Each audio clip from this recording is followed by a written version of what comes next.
What if I told you that for the next 72 hours, your body would go through a remarkable transformation without eating a single meal? Welcome to This Explainer. We're going to dive right into the fascinating biological countdown that happens when you stop eating for 3 full days. It's a question we get all the time. Now, we often just equate not eating with being hungry, right? But hunger is honestly only the beginning.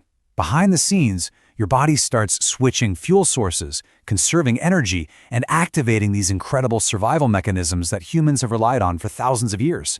But what actually happens hour by hour? Well, let's find out. Over the course of this explainer, we're going to trace a 3-day chronological journey based on our source data. We'll look at the immediate aftermath of that last meal, the critical switches that flip at the 24 and 48-hour marks, and those deep adaptations that take hold right as you approach 72 hours. So here's our roadmap for today. 1. The first 24 hours. 2. The shift to ketosis. 3. Hours 48 to 72. 4. Risks and side effects. And finally 5. Breaking the fast safely. Let's get into it. Part 1. The first 24 hours. All right, so in the first 12 hours after your last meal, your body is still running mostly on glucose from the food you recently ate. Insulin levels begin to fall, which allows stored energy to become available. You might feel hungry right around your usual meal times. That's completely normal, but your body actually still has plenty of fuel circulating right there in the bloodstream. By 12 to 24 hours, things really start to shift.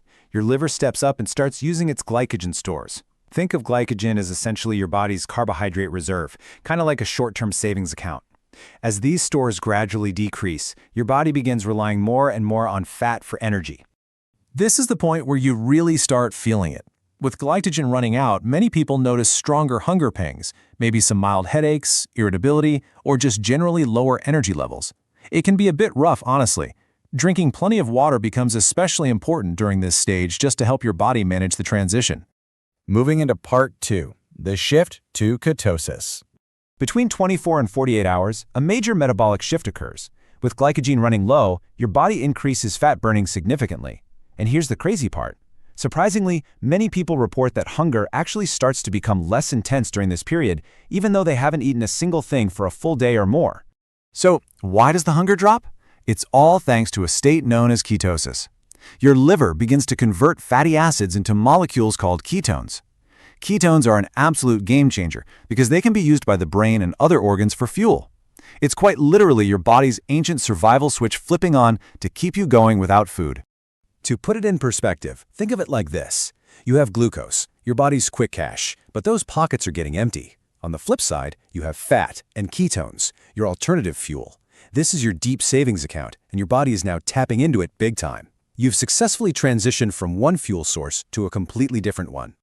Part 3. Hours 48 to 72. As you move from 48 to 72 hours, your ketone levels continue to rise, and your body becomes increasingly adapted to using that stored fat for energy. Insulin remains super low. Now, you might be worrying, wait, am I just burning away all my muscle? Actually, no. The source data points to an incredible defense mechanism. The body works to preserve important tissues, and growth hormone levels may actually increase during this time to help protect your muscle mass even while you're fasting. During a 72-hour fast, you might notice some major changes in mental focus, energy, and mood. Some people feel unusually alert once ketosis fully develops, while others experience fatigue or have a really tough time concentrating. It varies widely depending on your sleep, hydration, activity level, and overall health. Also, researchers are heavily studying whether prolonged fasting might stimulate cellular repair processes like autophagy. Scientists are still learning exactly how these effects occur in humans, but it's a super exciting area. Oh, and you might even see a temporary improvement in insulin sensitivity after the fast ends. Part 4. Risks and side effects. Okay, let's have a quick reality check, because it is absolutely crucial to understand the risks here. A prolonged fast is a major physiological stressor. It can cause dizziness, weakness, dehydration, low blood pressure, and serious electrolyte imbalances. Plus, if you don't get adequate nutrition afterward, you could face muscle loss. Because of these risks, it is not appropriate for everyone. The data gives us a strict list. Pregnant or breastfeeding women, children, people with eating disorders, and individuals who are underweight absolutely should not attempt a 72-hour fast. And if you take medications that affect blood sugar, you should never attempt a prolonged fast without close medical supervision.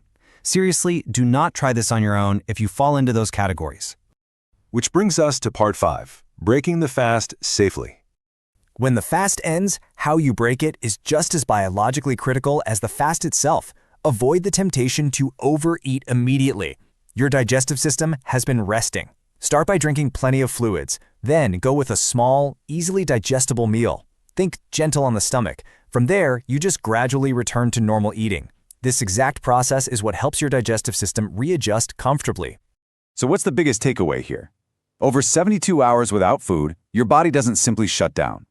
It transitions from burning glucose to burning fat, produces ketones for energy, and activates a range of metabolic adaptations designed specifically to help you survive periods of food scarcity.